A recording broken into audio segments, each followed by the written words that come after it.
We are all here together with a unified message that more violence is not the answer, that all civilian life is deserving of protection, and that includes the lives of the Palestinian civilians in Gaza.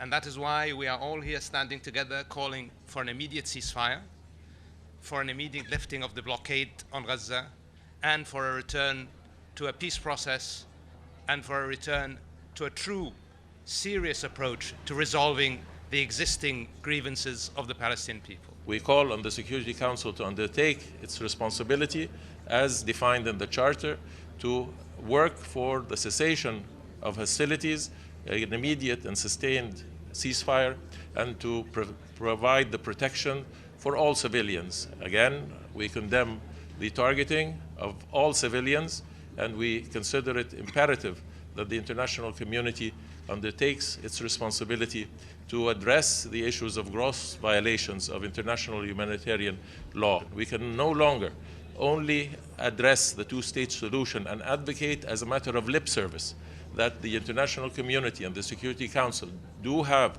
the necessary resources and means to implement what has become recognized as the international community's consensus to the end of this conflict on the basis of a two-state solution, living side by side in peace and security. Before anybody else, we expressed outrage at the killing of civilians. We met in the Arab League, and we all took one unified stand, and we said we condemn the killing of civilians.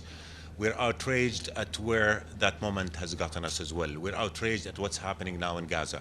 6,000 people slaughtered, children, women, daughters, fathers, grandfathers, all suffering, all dying under the bombardment of Israel.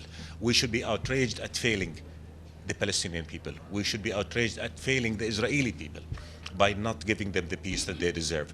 What we want is peace, peace that will fulfill the rights of the Palestinians to statehood, freedom, will ensure the security of Israel. And that's a position that we took in 2002, the Arab Peace Initiative.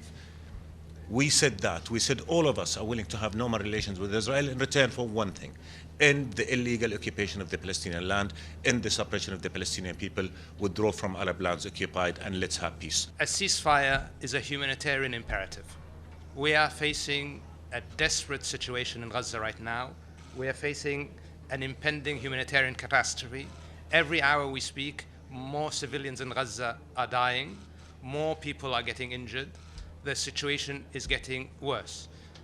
A ceasefire is an absolute necessity immediately. That will allow us to address all of the other issues. We have called quite clearly for a release of hostages, and that is absolutely necessary. But the protection of civilian life, the protection of infrastructure, especially hospitals and other infrastructure required for the survival of Gaza, is also an imperative that must be met immediately.